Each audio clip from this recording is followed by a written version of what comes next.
Welcome back. You're still watching SA Today on the SABC News channel. So let's just go back to that conversation about public perceptions when it comes to the members of the SAPS. Let us just try to reconnect to Dr. Chris De Kock. He's an independent crime analyst. Dr. De Kock, welcome back. So you were telling us that the fact that members of the public here in South Africa do not think and believe that they can rely entirely on the SAPS members is not necessarily something new. No, it's not no surprise, and it is not new. It's for many, many years, the last 20 years or more, we see that the confidence in the police are constantly decreasing.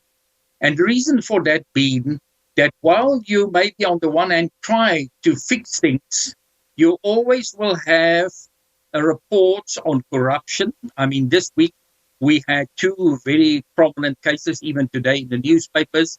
The one, General Mdluli, who is going to jail, not for corruption, that case must still be heard, but for some other charge. And I mean, this was one of the top generals of the South African Police Service 10 years ago.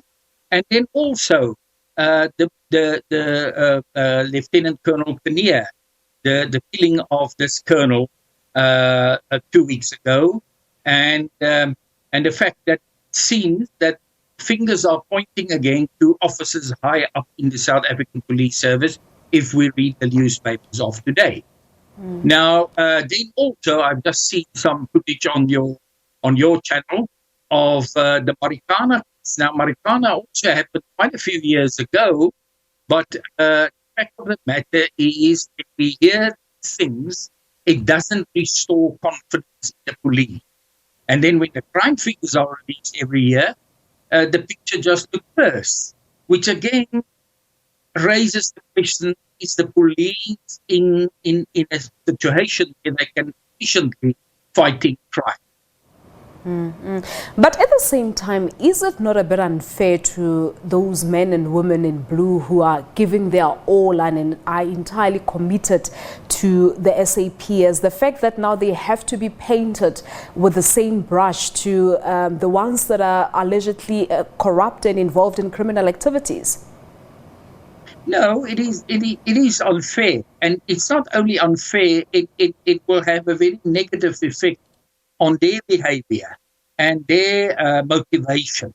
Even when I was in the police, I could see that these things have a very negative effect on people, on even my own members.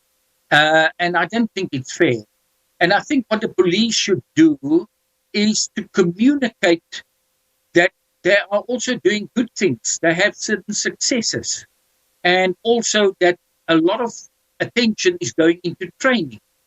All of these things should also be publicized, and the public should be told about this.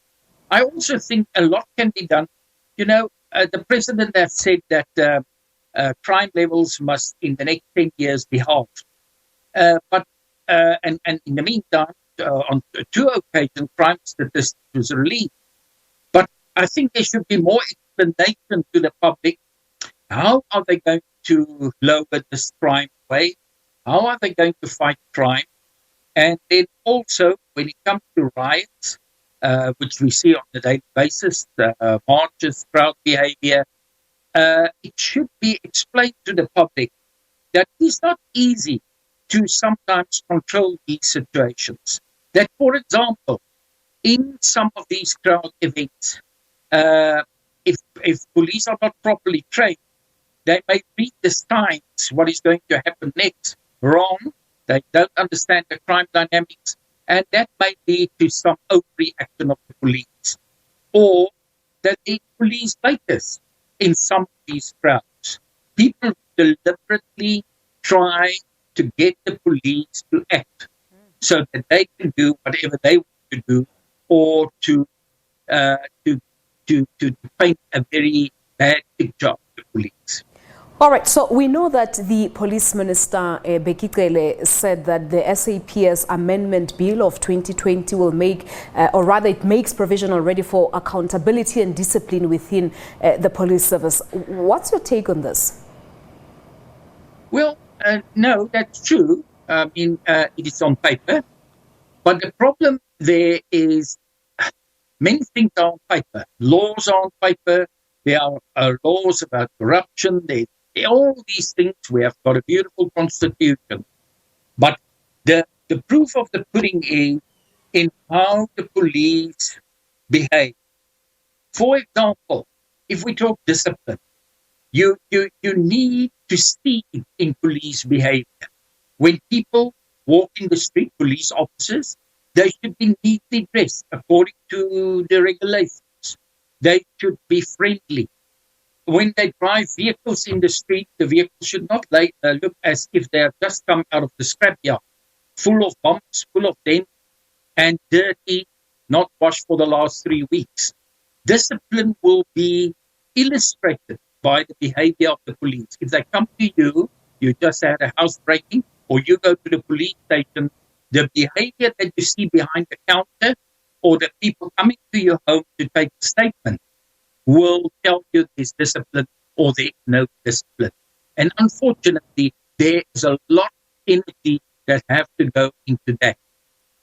And something that's written on paper now have to be implemented. Otherwise, we're going nowhere. All right. So how does the SAPS cleanse itself of this perception and, I suppose, a mistrust by the members of the public here in South Africa? You've said that they should start talking more about the good deeds that they are doing, about positive stories that comes out of the SAPS. But what else has to be done to sort of restore the dignity of the SAPS? Well, I've just mentioned the second one. I think all commanders, all station commanders or station commissioners, as they was called, should see to it that in each station in South Africa, in the 1,140 plus minus stations that we have in South Africa, that their vehicles are in a good running order, that it looks good, that the police station looks good, that when you go there, you feel this is a disciplined organization, that your police officers are properly dressed, that they look as they get some exercise. You know, they have a exercise program, and that they know what they are doing, that they are not looking unprofessional. I think that can do a lot.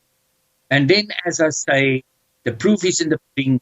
If our crime levels are systematically lower, especially those ones like murder, like rape, that is going to make a big difference to the image of the South African police. And then also, like this case of Lieutenant Colonel Kania, who was one of those very good police officers, the ones that you have referred to, that, you know, can get demotivated in this process.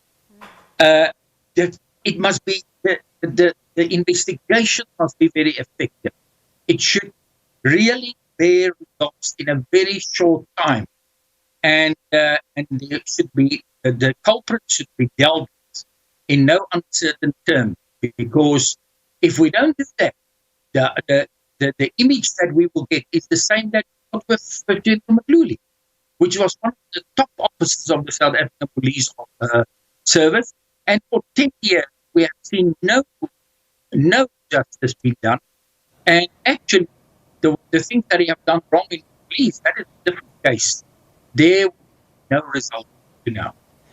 All right, a very important subject this is, but unfortunately that Skype line is disappointing us. We thank you so much for all your insights.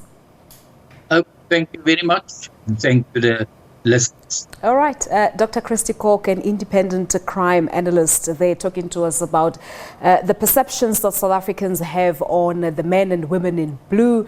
And of course, as I said, apologies on that bad line. Let's move along.